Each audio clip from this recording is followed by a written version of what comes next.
Hello and welcome to the Queen of Parks podcast. I am your host, Holly, and tonight we're talking Mickey's Not So Scary Halloween Party. We went a few weeks ago and we had a ball. So sad to be back. Nails are falling off. Let's review. Anyway, we had a fantastic time. A few things about the party. So the actual party hours officially are 7 p.m. to midnight. On the day that your party is, your ticket gets you entry into Magic Kingdom at 4 p.m. And I recommend going around 4 p.m. or a little bit before, just so that you're not taking forever to get inside. Because once you do get inside, you're going to get your wristband, your park guide, and your trick-or-treat bag. So get all that stuff out of the way, and then you get a couple of hours before the party even starts that you can already get on some attractions. Now, regular day guests will still be in the park, and they're going to be starting to make their way out of the park, which is where your wristband comes in. The night that we went, it was like a hot pink. It says Mickey's Not So Scary Halloween Party, and this is how cast members are going to know that, obviously you're there for the party, and they're not going to try to usher you out of the park. Your little guide that you get when you walk in is super helpful. Now, all this information is also on your My Disney Experience app. You can just literally, in the little search bar, put in Mickey's Not So Scary. It's going to pop up right away. And it's going to have merch, where to get the merch. It's going to have the treats, where to get the treats, trick-or-treat trails, show times. But call me old-fashioned, I do like a paper guide.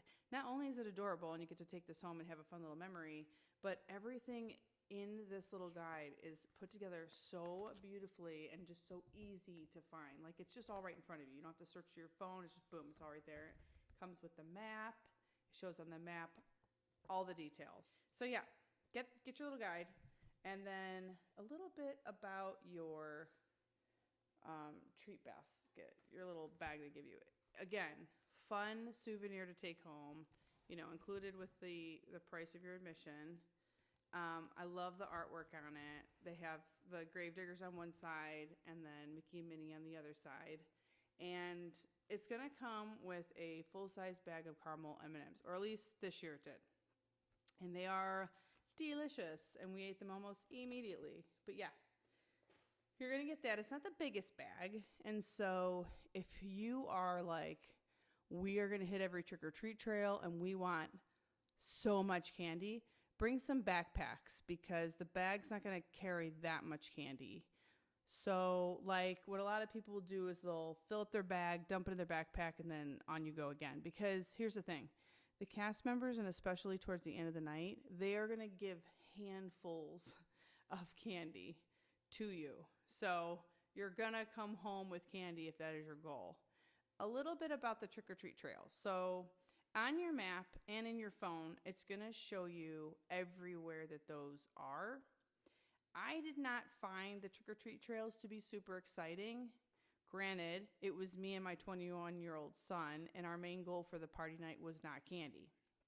However, if you have littles or anybody in your party that's just really into like, let's hit all the trails, I just found the trails to be a little boring. I hate to say it, but we did go to Oogie Boogie Bash at Disneyland, and those treat trails are like amazing. I would love for Disney World to incorporate some of the amazing treat trails that they do over at Disneyland, because the lighting, there's like villain experiences along the treat trails. It's just such a different experience. Now, one thing I will say is the trick-or-treat trails are fun. Like, the cast members are super, awesome as usual.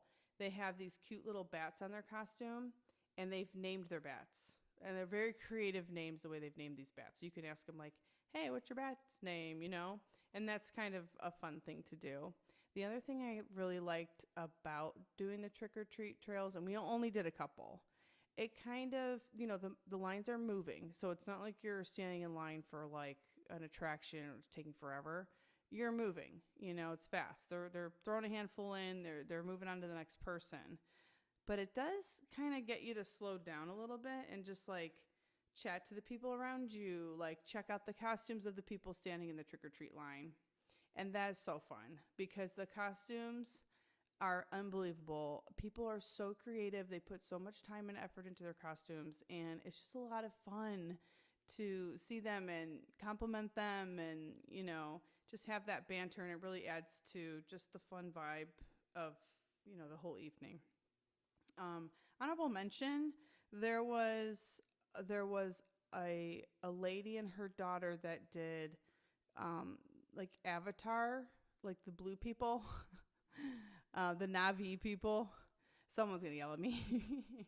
And they looked stunning. Like her makeup, her out, like everything was amazing. And so that was awesome. And then there was also a haunted mansion like trio of people that just looked like unbelievable. Like you have to stop and say you look amazing, and they're getting that all night long. They deserve it. And the cast members have these buttons that they will pass out. It's like best costume. I did not receive one. I did love my costume, and I did work hard on it. I was Kevin from Up, and my son was Russell. Side note. However, I had the best time anyway. And it was just fun to see because a lot of people had like a lot of these buttons, and well deserved. I mean, their costumes, like I said, were awesome. So that's kind of the dealy bob with the trick-or-treat line. We did still get quite a bit of candy, and you're just going. Like 5 hours, that 7 to midnight seems like a long time. It goes by so fast. Like if you've ever spent any time in the park, you know how much time and how fast time goes when you're at the park. It's like a time warp. And so 5 hours really isn't that long. And so again, that's why I encourage you to go right at 4 o'clock when you can get into Magic Kingdom. Get yourself situated, take your castle photos of you in your costume, all that kind of thing while it's still light outside. So you can get those photos so you really see your costume. Your costume's fresh. You're looking good. Hopefully it's not raining on you, which is always a possibility. Get that done. Get that out of the way. And then, start hopping on some rides. We went over to the People Mover right away, which was actually a really cool way to start the party. I love the People Mover anyway. Call me old-fashioned, but it's kind of neat because, you're up high and you can see a lot of the park. You can see in front of the castle, and you can kind of see just like the whole vibe, Halloween vibe they have going along. Everything's decorated beautifully. And it's just it was a nice way to start the party for us. But the line moves pretty fast too, which is nice. After that, I tried to talk my son into going on Tron because I knew in my heart that he would love this ride. He is not a roller coaster kid by any means. And I kind of say that in a way that's like, it's true, but also not true. Because this kid has gone on so many roller coasters and loves them. He just doesn't want to go upside down, and he doesn't want to wear a harness. If it has a harness, like the kind of goes over you, he's out. Like you couldn't convince him to go on it. He has kind of like made that like a thing in his mind of like that equals terrifying roller coaster. But like he's been on tons of anything else that would be considered a quote unquote roller coaster and has loved them. So I'm looking at this ride. I'm like, he's going to love this ride. And I want him to experience it. So I'm like, hey, let's go over to Tron. Like, we're over here anyways. And he was not having it. There's no way. And I was like, okay, whatever, that's fine. So I kind of let him lead the night. So I asked him, do you want to do character meet and greets? And that's the other thing. If you want to do character meet and greets, specifically Jack and Sally, I would stand that line ASAP. Because the thing is everybody wants pictures with Jack and Sally. I wanted a picture with Jack and Sally. But you are going to be standing in line for a couple hours. So if that is something you want to do, get there at 4, and those lines will start forming, and just go stand in the line. Like if that's your priority, just go stand in the line, meet them, and then you can get on with your night, So anyway, we head over to Space Mountain. Now Space Mountain has like lights off experience this night, which I was just a little bit concerned about because I was like, he might hate this, but he actually really liked it. I was the one that was like, I don't know. I like Space Mountain. It's super fun. But when you can't see like anything and you have no idea which way is up and which way you're going, you fully just get jerked around. That was my experience. But it was still fun. I was ready for the ride to be over kind of like halfway through it. But it was cool. And we get off there and we actually managed to get a Beacon Barrel reservation. So this is like a little bonus Beacon Barrel review because we were so excited to get this reservation because they're very hard to get. Beacon Barrel is a tavern pirate style bar, and it is right next to Pirates of the Caribbean. It's where they used to, like, kids could go in and become a pirate. Like, you could get your makeup done and the costumes and all the thing. So they've made a very good use of that space, I feel, by making it this. You can get cocktails, non-alcoholic beverages, and some light snacks in there. So we went over to get our reservation, and you check in at the little, they have just like some cast members standing around. You check in, they make sure you're on the list. And again, very difficult reservation to get. I highly recommend 60 days out trying to get that reservation. If you cannot, someone like myself, a travel planner, can watch it for you. And when it pops up, try to grab it for you. But you kind of just have to like watch the app. But I got to tell you, unless you have these external apps anymore, like I have some to help people get dining reservations, it's kind of really impossible to get because we get notified.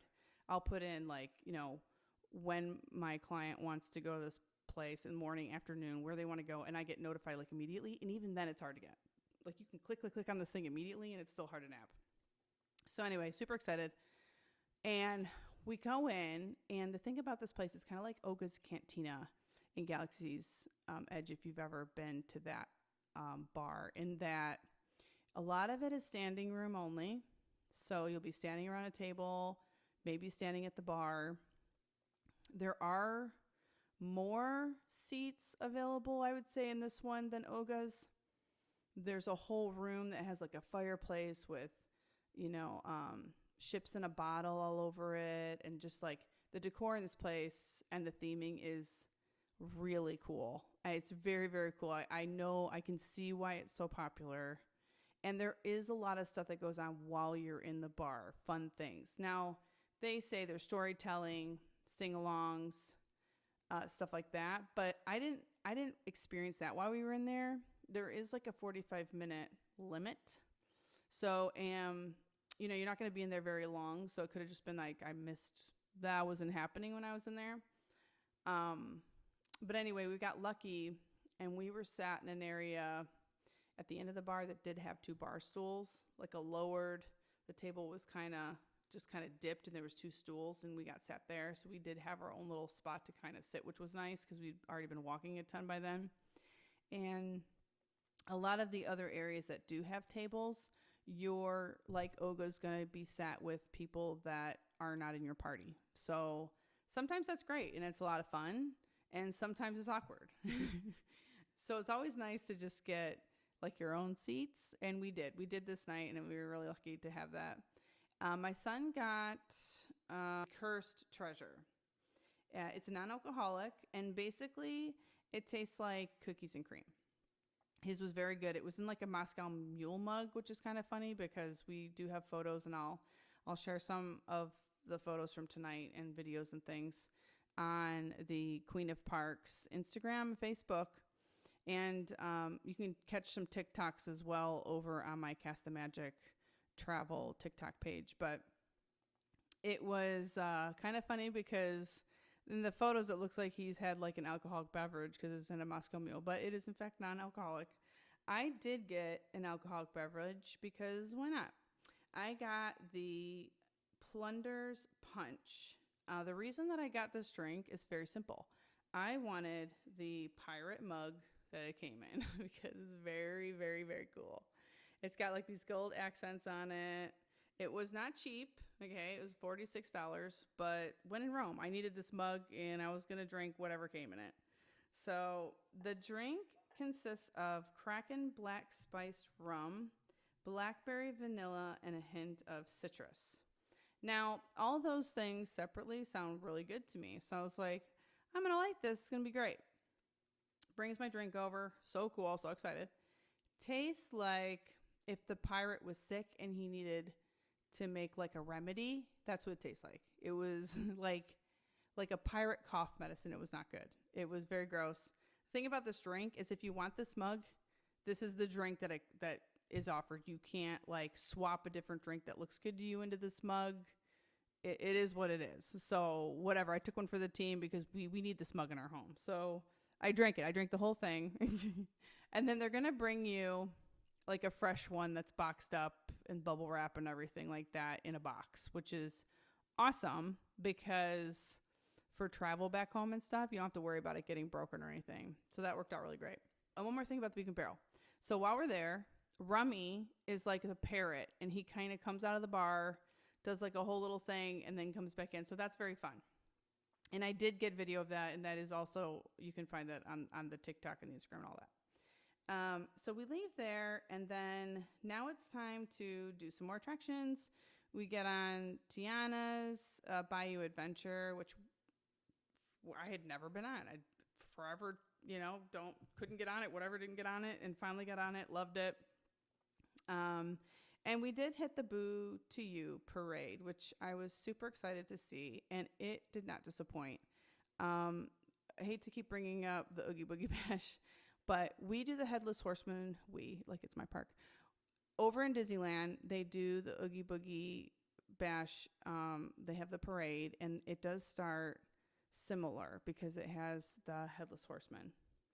And the Headless Horseman, when you see this, it is so cool. It looked the same to me, but the vibe was a little bit different. I felt like it was a little more spooky when we were at the Oogie Boogie Bash, and I think it's just the nature of the park being at DCA and just not having as much openness everywhere like they did at Magic Kingdom. But either way, it was amazing. It starts the parade. It's so quiet, and then he comes clopping down, and it is the coolest effect. And when you see it, it is real to you. And in fact, you can hear my son in the video. That is real, he says. And it's like, yeah, it really feels like it is. It's a very cool start to the parade. It's just the right amount of spooky that, it puts a really cool vibe, but it's not going to scare the littles. It just looks very, very cool. And then Boo to You starts playing, and the parade begins, and it's more of a party atmosphere, and it's a lot of fun. The floats are amazing. I loved seeing the grave diggers. They do something really cool with their shovels where they scrape them on the ground with their choreography, and they're just like normal shovels, but it creates sparks, and it just looks really cool. And then, they have Wreck-It Ralph. They had a huge pirate ship, which was amazing. Again, I have a really cool clip up there that you can check out. So right after that, we did watch the Hocus Pocus Villains Spectacular. The women that played Sanderson sisters were like unbelievable. I mean, they were amazing actors. You're watching them, and it's like, these are the people that were in the movie. That they were so good. They nailed those characters so well. And all of the villains that were in the show, there's so many villains, is such a well-written, fun show. And I honestly couldn't get over the choreography of the dancers too. Sometimes when you see a parade or something, it's just a very simple, obviously they're moving down the street, choreography. I mean, they are like real dancers, doing their thing up there. They were so talented. And all the effects, the pyro, the lighting, the set pieces, the effects, little peppering of fireworks during that show. All of it was just stunning. And I just encourage anybody to go see the parades, the shows. They're special to that party. You're not going to have them on any other night. This is the night to do it. It's part of your ticket. Go see them. And it's hard too, because sometimes when you have older kids, they don't really want to stop for a parade or see a show. But every time we've put our foot down and made them, basically, for us, they've loved it. Because, and you look at them, when you're watching the show, you look at your family and their mouths are open. I mean, it's so much fun. Another thing about the Halloween party is there is opportunity for PhotoPass. That is an extra paid thing that you can add to your ticket, as well as the lightning lane. You can also do that this night as well. About the PhotoPass, there are some really great spots, and there are some really cool effects that they do. You get your pictures back, and it's fun to see Tinkerbell in your hand, or Zero in the photo, there's a lot of really cool, like there's a haunted mansion one. There's all kinds of fun photo pass opportunities, and I think the cast members are just super talented. Here's what I will say about PhotoPass. If you are really into that, I think it's really cool. I love looking at people's PhotoPass pictures. I'm in a lot of groups on Facebook that I just like seeing everyone's photos. I don't even care. I live vicariously through everybody else, and I think it's fun. But I personally am not a huge fan of buying them because A, it's an added expense, which, whatever, they're memories. You're already spending however much you're spending. Like, get the PhotoPass if you want it. The bigger reason for me, though, is I don't want to wait in those lines. So those lines can get pretty long. And the cast members are great, like, once it is your turn because they're going to take their time with you. So there's that. You know, they're not going to rush through. They're going to make sure you got some really cool photos and all that. But I just don't really want to... I don't want to say waste my time because that's not the right way to say it, but I personally don't want to use my time waiting in a line to get a photo. And maybe because our phones are so amazing and we do take pictures so much, you know, and they have like other fun things in the app while you're at the park that will add a character around your shoulder or something like that for selfie mode and stuff. So yeah, just personally, I'm not into it. But again, I think it's really cool. And one thing I will say is like at the end of the night before we left, my son was like dragging his feet. He did not want to leave. He just did not want to leave. And I don't blame him. I want to live there too. But he wanted to wait in line kind of where they have like the two tower pumpkins and you can see the castle in the distance. He wanted to wait in that line to have his picture taken. I think he just didn't want to leave and he saw an opportunity and I was like, that's fine. Let's do it. We're here. Like, you know. And it took a while. We were in that line for a while, but you know, we're soaking up the vibes. Yeah, it's 12 o'clock. I mean, I'm done, but I'm also just like happy if that's what he wants to do. And we get up to the front, and here's what I will say. All the cast members are happy to, you know, take your phone from you and take the photos. And they will spend just as much time with you as somebody who actually has the PhotoPass add-on. So they're just amazing. I mean, let's hear it for the cast members. I can't say enough about them. They're always amazing, but they're really great with that. And I really appreciate that. So you can still get really great photos that, you know, you're not holding the camera or whatever. And then the other thing is, you know, don't hesitate to offer to take other people's pictures. Like sometimes I'll see a family, well, a lot of times, you'll see a family who's trying to get in by the castle, holding their phone the right way to make selfie mode to get all four of them in. And it's really nice to just like walk up to someone and be like, hey, do you want me to take your picture? And they're usually super happy that you ask. And they're like, yes, please, that'd be great. And then, of course, they're always going to turn around and be like, do you want a picture too? And that's a really great way to have somebody else take your picture. And the other thing is you can always just say to somebody like, hey, do you mind taking a picture? You know, obviously you're not going to ask somebody who's busy doing something, but a lot of people are just like standing around, soaking up the vibes, people watching. And that's a really, you know, it's fine to ask somebody like, hey, do you mind taking a picture? Nobody minds. Like everyone's there to pal around. Everyone's happy. And people are generally speaking very happy to do that sort of thing. So don't be afraid to ask, you know. Another thing about the party that's super fun is the merch. I love merch. The party merch is so fun. And you got to get something. So we did go in and we both got a shirt. I'm wearing my shirt.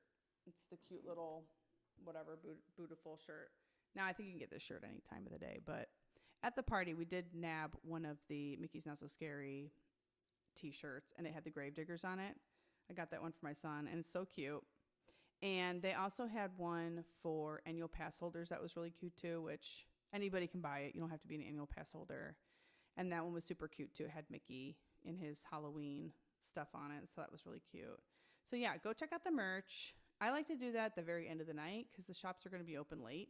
Unless there's like a certain item that you really, really want, then just go and get that when the party starts. They're only going to sell it during the party hours. So you can't get it too early because guests are going to be in the park till just around like 6:30ish. They're still going to be filing some guests out that are probably just getting off, you know, attractions and whatnot. So you can start shopping for that merch though at the party start, like 7 o'clock.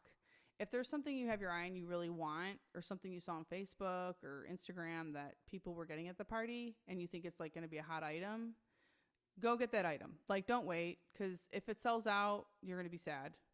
But, you know, generally speaking, end of the night, go get your merch, you know, because you're leaving the park anyways. There's nothing else to do. The rides are closed. So yeah, go get your merch then. Okay, so I want to circle back to the Tron situation. So when we were leaving Beak and Barrel earlier in the evening, he said to me, "Hey, can I see a video of Tron?" And I was like, "Yeah, sure." And in my brain, I thought, "Ooh, that's interesting. Like, he's asking to see this video," which I should mention, my son is on the spectrum. So anyways, I get him up a video. He sees the ride and he's like, "I want to ride Tron." So you better believe we made a beeline to Tron. I was like, well, let's go before this kid changes his mind, because I know he's going to love it, right? So we go and we get on Tron and we get all the way like to the ride vehicle. Now, when you're on Tron, you are in like a somewhat laying over a bike position. And there is a kind of harness system. I don't want to call it that because it's like, it's a trigger word for him, but you know, it pushes onto your back to keep you obviously secure into the ride, and also around your feet. It's not too dissimilar to if you've ever been on Flight of Passage in Animal Kingdom, the Avatar experience. Similar to that. But he kind of was like, what is this? Like, I don't like it, you know, and the cast member could see that. And she came over and she was like, "I think you're going to really like it. You're going to be fine. I know it's whatever." Like, she was so nice talking to him, but I could see in his face, like, there's like a change in his face where I thought, no, he's like panicking right now. So I was like, it's okay. We're just going to get out, you know? So they released his cart and we get off, and she says, "Oh, go over there with my cast member friend." So we're like, okay. So we're following her, and I just think they're going to show us like a way to get out of this loading area. And she said there is every other like train, there is a cart at the very back that just has a lap bar. You're not on a bike, you're just sitting up, and it just has a lap bar.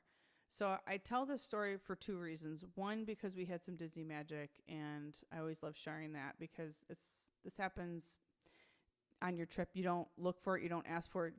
Things just sometimes happen that are awesome. We call it Disney magic.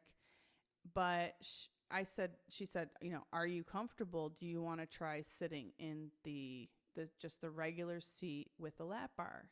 And he did. He wanted to, which I was really surprised because I could see that he was getting really anxious in there. And so I thought, we're probably going to just have to exit this whole situation, just like go have a snack and move on with our night.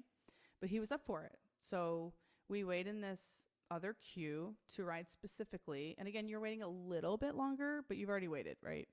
It's a little bit longer because it's only every other like train that has this car at the end. So we're waiting, and this, you know, lovely guy in front of us, you know, he's talking to him and he's kind of saying, you know, "I don't like roller coasters either, but I know I can ride in this car, and it's, you know, the experience is great." I mean, he's just being so nice. So I'm just standing here like, I love people at Disney. Like, everybody's so nice. And so it comes time for us to get on, and we get in there. Now, mind you, I generally speaking know what this ride is, but I haven't physically, you know, been on it myself. So I'm always like slightly nervous that, you know, it's not going to work out. But we go on the ride and we get to the end, and I'm looking at him kind of throughout the ride too. And we get to the very, very end of the ride where the unloading area is. And I'm like, "Did you like it?" And he's like, "Yeah." And, you know, we're high-fiving. I'm like, I'm so proud of him. It was such a big deal that he even, you know, asked me later in the night. It was obviously on his mind that he wanted to try it. And I was just so proud that he was brave and did this. So it was a huge thing anyways, and between us. And the same cast member that was speaking to him in the loading area, there's a separate area where you exit. where you can't see it from the loading area. It's where you exit is separate. And she walks back to that area to see him. And she's like, "Did you like it?" And he was like, "Yeah, I did." And she said, "Do you want to try the bike?" And he was like, "Yeah." And I was like, wow, I couldn't believe it. And she's like, "Okay." She's like, "Go over there with my cast member friend." And I was just like, oh my gosh, like what's happening? So she walks us in back into the loading area, like through this little, special entrance or whatever. She takes us all the way to the front and puts us right on the next one coming in. Like we immediately got off this ride, walks us all the way to the very front car, and he gets loaded in there. He was fine. And like again, Disney magic, just put us back on the ride like immediately. It was the most amazing moment. It was such a victory for him personally, and I was so proud of him. And it was so cool that they did that. Again, they didn't have to do that. You know what I mean? Like they got us on the ride. It was fine, all that stuff. But they didn't have to like do that for us. And that's some of the special things that they do over there and what makes going to Walt Disney World something really special to us, the little things that they do. But he absolutely loved it. It was such a cool experience riding on that bike, and that ride truly is incredible. So I definitely recommend, when you go over there, I know the lines can be spooky. Just try it. It's awesome. So I wanted to share that story. So the only other thing I really want to talk about is the treats. When you go, there's also treats throughout the park that, kind of like the merch, you can only get on the night of your party that you're there. So we didn't try a lot of the treats because, our night just went so fast. We were running around. There were so many delicious looking treats that I wanted to try. But we really only got one treat that whole time. But I did get the Ursula cone. It was like $8.30. And it was wild berry soft serve with candy coral, citrus cotton candy, and a black vanilla cone. A, it was beautiful, and B, it was delicious. And we ate our little snacks sitting outside of the Mad Tea Party, which we did not ride. Neither one of us, really were into riding it. But they do special lighting this night on the Halloween parties, and it's just beautiful. So it was really cool to sit over there and just have a little minute. If you want to avoid a lot of the crowds, a few tips. Wait until the later shows, parades, that kind of thing. So we watched the last parade, and then we turned around and did the last Hocus Pocus Villain Spectacular. So a lot of the families that have littles, they're not going to probably stay till midnight. It's very late. So they're going to go to the earlier parades, and at some point, they're going to leave.